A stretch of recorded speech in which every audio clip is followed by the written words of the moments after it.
Greetings, Facebook, greetings, YouTube. I thought I would make this video. I had already made another one.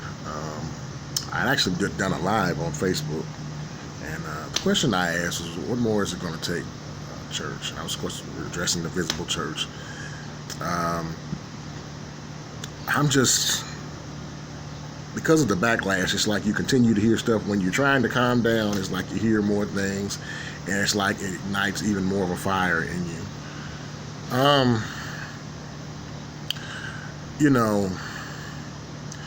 I asked the question again on this video. This is not a live video.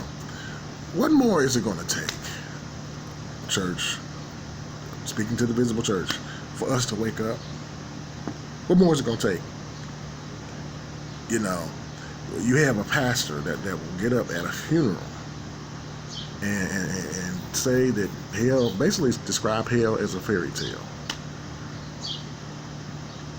And then get up in his Bible study. I watched some of the Bible study today, little excerpts of it today. I mean, and that was worse than the funeral. That was horrible, what I seen in the Bible study. It was basically an anti-Christian tirade covered and cloaked in Christianese. So, he's not totally, visibly, totally coming away from Christianity, but in the way he's talking, especially if you're used to engaging people like I'm used to engaging people in the consciousness community, what I'm saying, and like others are, he's beginning to sound like some of them. You know what I'm saying? He's sounding a lot like some of them, except it's like right now he's holding on to some of the outer trappings, seemingly. Some of the, a little bit more of the trappings of I won't say the outer trappings, but he seems to be holding on to a little bit. It's like he's almost mixing of Christianity and what you would call, the woke movement beliefs. And it's crazy that they call themselves woke. But in any event, today's visible church has made it practically easy. They've made this generation easy targets for these movements. Because in today's visible church, understanding doctrine is not pushed, understanding theology, understanding doctrine and theology is not pushed, understanding church history is not pushed, getting a good in-depth understanding of the faith is just not pushed. What is pushed is a lot of this self-help, health and wealth, man-centered stuff that seems to be at the focal point of a lot of American Christianity today. Many of the people in the modern visible church that are pushed to read that kind of stuff. They're encouraged to read their Bible, but they're not encouraged really to study it and get a good understanding of it and understand the history of it, understand the history behind it and everything like that. I tell people this all the time. If you read a book from the 1800s, a Christian book, and look at, especially some of the classics, if you read them, then you read a lot of books today, you will see where things have just been watered down, honestly. Some of the light reading back in the day is considered heavy reading today.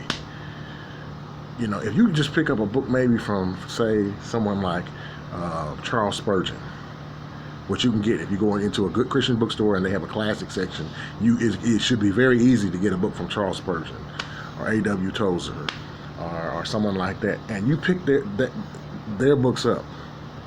Then you look at a lot of modern books, you can see where it's just really watered down. Things have been very, very watered down. And we just have made this generation easy targets. They know the slogans. They know he turned it. They know they done shifted so many times it don't make no sense. You know what I'm saying? But they don't know nothing about the doctrine of Scripture. They don't know nothing about they don't know nothing about the deity of Christ hardly. They don't know anything about salvation hardly. They don't know anything about just important aspects of salvation. You know, if I was to sit a bunch of young people down and some older people, and I was just to say I was just to rattle off things like justification, propitiation, sanctification, redemption, and things like that, not many of them would know how to explain it. But if I said something to them about shifting, you know, or the latest gospel song out here, you know what I'm saying, they would know, or a Christian song or whatever you want, inspirational song, because a lot of them ain't gospel. You know, they would not know. They would know what that is, but they would not know the essential things that they need to know about Christianity. That's a problem. That is a problem. That is a huge problem. And I don't know what it's going to take for us to get out of the mentality that we're in. And I have no problem with praising. I have no problem with worshiping. I have no problem with emotions. But my goodness, that's not all this is about, y'all. That is not all it's about. It is not all it's about. We have reduced it to just this emotional thing. We have reduced it to a 15-minute praise break. And when our feet land, we don't know nothing. We don't know nothing, a lot of us. And we're easy targets for people that know history or know pseudo history. And that's the thing about it. I was listening to Tim Rogers. You know, he was start going on about history, know your history, forget your training and all this other stuff. And the stuff he was saying was historically off, some of it. A lot of it. Just historically off. You know, it was some pseudo stuff that he had. You could tell he'd been listening to. It was all off. It was all off. I mean, it was some twisting. That's why I was hesitant at first. It was some twisting. There was some facts in there, but there were some more things he needed to understand. Like, it's not a big deal that Jesus didn't write anything. If you understand history, you know that's not a big deal. Were the people that wrote eyewitnesses? Can you find early attestation that these are the people that actually wrote it? And we can. But see, he don't know that because he's a part of this culture, I'm convinced, that has not taken the time to understand this. If I was to, a lot of the people that a lot of youth right now need to be reading, they don't even know their names. They don't even know their names. They know about Jakes though. They know about Bishop T.D. Jakes. They know about some of these other people I could name.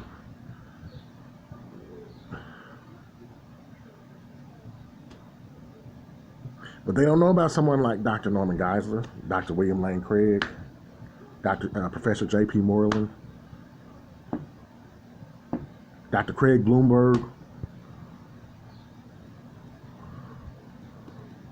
who wrote a treatise on the four Gospels that he thinks that we should be doubting.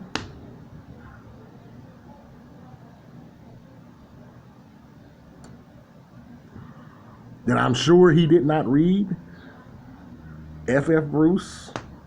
Some may have heard of him, but I doubt how many. I doubt if there are many that have. But he wrote a book on the four Gospels.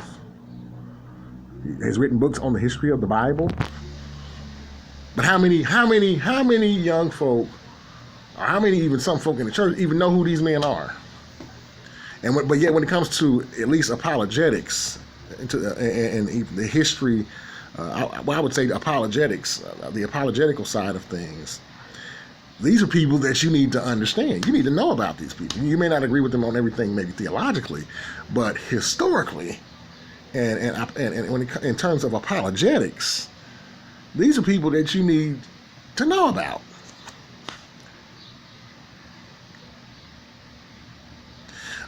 There's one I'm thinking about that asked, wrote a book. He wrote a book called The Gospel in the Greeks. I can't think of his name right now, but hopefully it'll come back to me. But he's another one. How many people know about him? You know, I know I'm forgetting his name, but at least I know the title of the book, The Gospel in the Greeks. His last name is Nash. Nash. How many know about him? And he answered, like in the 90s, the question of whether Christianity came from pagan myth. James P. Holding wrote a book on shattering the theory that Christ was borrowed from pagan gods. How many of our young people know about these people? But they know about Hidden Colors.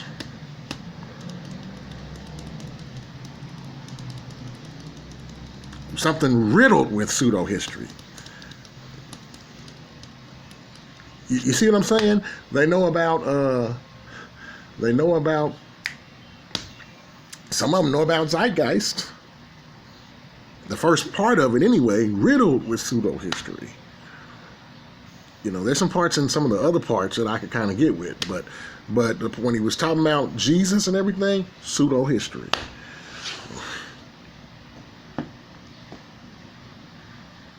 And this is what they have available to them every day. And then we give them 2 hours of church on a Sunday and maybe 2 hours on a Wednesday. And all we're giving them on Sunday is, you know, praise breaks,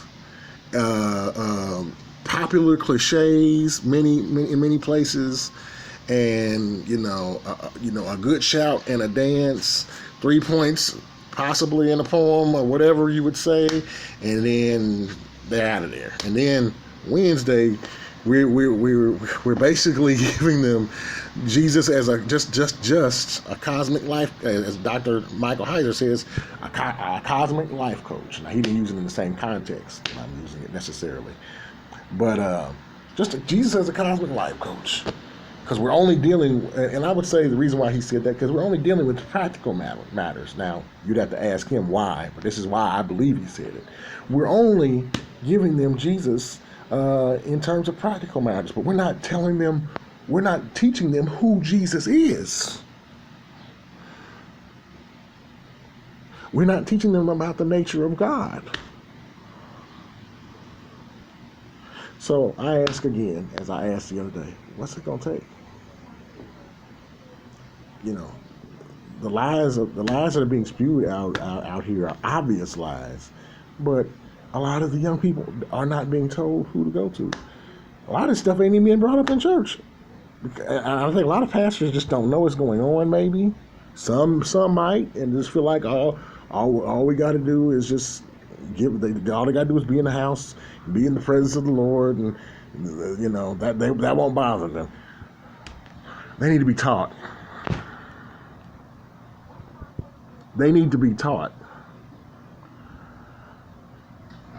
But I'm going to leave it at that. Again, I ask, what's it going to take? What is it going to take?